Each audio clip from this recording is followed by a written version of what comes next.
So the other day I was pulling out of the gas station after filling up with gas, and as I'm pulling out, I'm going pretty slow. A truck just cuts in front of me coming from the 90-degree perpendicular way and then exits the gas station before me, even though I had right of way. Instinctively, I lay on the horn I don't lay on the horn, but I hit the horn a few times. The dude kind of looks at me. He obviously realized what happened and then just exited the gas station and left. Then I look to my left and I see two dudes at the gas station, my age, just looking at me, and they're laughing. And you may think that they're laughing at the guy who cut me off, how dumb it is, but then I realized they're probably laughing at me. And at that moment, I realized road rage is stupid. I've known this for a while. I've said this on the channel, but it really hit me, like how any form, even lightly honking when someone cuts you off in a meaningless way in a gas station parking lot, how stupid that is. Like, those dudes probably saw me and like, this idiot in a little Miata has some ego for a simple gas station mistake. And that's when it really hit me, like, firsthand, because I've been talking about this on the channel, how stupid road rage is. And not only is it kind of stupid and pointless, it's actually an issue.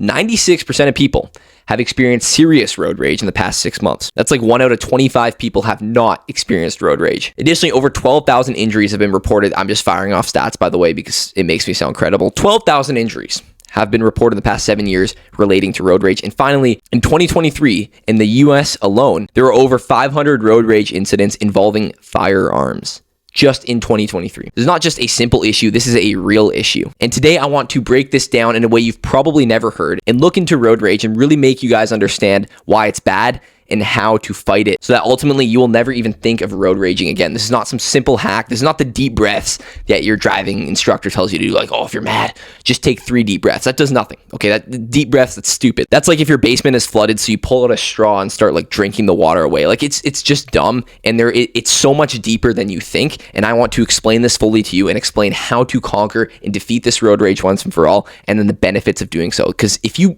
really understand this concept, really understand why it's happening, what it is, and how to beat it, I don't want to make bold claims on this channel. It will maybe change your life. Let's get into the first step of how to defeat road rage. So number 1, these are going to get more deeper as we go, but is simply just realizing how stupid you look. Have you ever seen someone like absolutely lay on the horn for something minor and then think, man, that person, I want to be more like them. Like, that's the man right there. No, you haven't, because road rage is embarrassing inherently. While you may feel tough and justified like the big dog in the situation of road rage, you are just making a public, loud fool of yourself when you do it. Like, dude, I promise you, when you lay on the horn, nobody is looking at you and being like, yeah, I'm on their side. Like, everybody always thinks you just look dumb. And that's what you have to understand, is that often in times when you're doing something bad, put yourself in a third person perspective. Like, pretend you're watching yourself from a distance and just think, how does this look? Is this a good look or not? And with road rage, it is almost always not. Now, this is a very this is a vanity reason, but I think it's very important to mention. You have to understand how stupid you look, okay? Next, and this is a more deeper one, and that is reframe road rage in your head. Now, the common consensus with road rage is that it's often justified. It's just something you do. It's a rite of passage. Someone cuts you off. What else are you going to do besides honk? Like, that's what the horn's for. Like, that's what the manufacturer put the horn in for. You have to reframe it in your head as not you teaching them a lesson or doing the natural, correct thing. You have to reframe road rage in your head as a sinful desire that's taking you over. Let's talk about the 7 deadly sins. They are pride, greed, lust, envy, gluttony, wrath, and sloth. Now, while these originate in the Christian faith, these can apply to literally anybody, okay? Regardless of your faith status. Because at their core, the 7 deadly sins, they're simply just negative sins and emotions that are tempting that will lead to your downfall if you give in to them. And not only that, the other thing they have in common is that they feel so good in the moment and feel so right in the moment, but then after, when you're done indulging in these sins, they just leave you lower off than you were before. Let me give you an example. Gluttony, okay? How many times have you been hungry and you pull up to McDonald's thinking it's gonna hit hard, and then you eat your meal and then you realize that was a terrible idea? Like, as an aside, is there a worse feeling than crumpling up like the paper McDonald's bags when you've just inhaled like 1,200 calories of ultra processed slop and then throwing it away? Like, there's no worse feeling, because you had the desire of hunger. Instead of satisfying it in a proper way, like going home and eating good food, you were gluttonous and you ate crap food that doesn't satisfy you and that makes you unhealthy. Or sloth, right? Like, how good does it feel to hit the snooze for like the 4th time in a row, but then you wake up at 11 a.m. and you're like, shoot, I just wasted my whole morning. Like, these are kind of what the 7 deadly sins are all about. And where does this apply here is wrath. Okay, you can argue that road rage is a pride or whatever thing. I think it is almost pure wrath. It is just straight anger that someone has done something to you and you cannot let go of it. You just have to let your wrath out in a way that's unhealthy, in a way that stresses everyone out, that signifies anger. And that's bad. So what I want you to do is, instead of thinking of road rage as this simple, like automatic thing, you got to do it, right? Like you go to McDonald's when you're hungry, you lay on the horn when someone cuts you off. I want you to think of it as giving in to a sinful desire and letting it win. When you submit to road rage and succumb to this anger, you are letting wrath take control of you. And I don't want to hear anybody say, oh, it's not that deep, bro. Yes, it is that deep, okay? Let me refer you back to the stat at the start. Over 500 road rage incidents in 1 year involving firearms in one country. It is that deep, okay? And when you frame it as this deep, you start to understand what you're really doing. And personally, this has helped me a ton, viewing it as just another temptation in this world rather than a natural rite of passage, and looking at it so much deeper for what it really is has completely helped me to stop road raging, because I really understand what I'm doing and the gravity of what I'm doing when I simply just lay on the horn or honk it a few times when someone cuts me off. So that's number 2. You have to reframe road rage in your head as complete surrender to wrath. And I promise you, when you're done road raging and honking, you're not satisfied. There are ways to fight your anger that are healthy, right? And road rage is simply just the cheap standard fix that will leave you lower than you were before, okay? You'll be even sadder and angrier and more worked up after you lay on the horn. Number 3, you have to treat fighting anger and road rage like working out at the gym. Now, like 30 minutes before filming this, I was on the phone with Cal Tire and I was ordering some tires for my car, and they put me on hold, which is fine. And then the hold ended up going for like 20 minutes. I was like, okay, I gotta go soon. Like, this is kind of ridiculous, but that's not the part that really upset me. Yeah, it's normal. They're busy, whatever. What upset me, and this sounds dumb, is the stupid hold memo. It was just a nonstop advertisement, like, oh, come in, buy our tires. And it's like in a stupid voice too. It's like, buy our tires, come in, buy our tires, get your tires changed at Cal Tire. And it's like, shut up.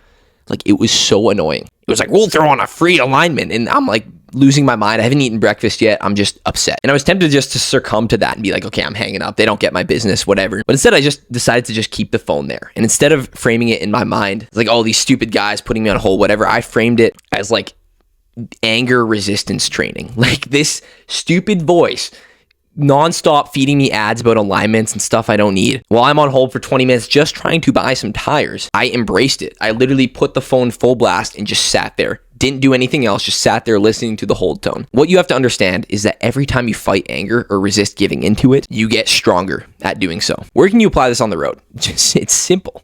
Every time someone cuts you off, just understand that if you back off and you don't do anything and you just let it happen, every time someone doesn't use their turn signal, if you just let it go, you get stronger. You get stronger in the metric of resisting this anger. And this will ultimately make you a better driver. So you can now have this feeling of progress.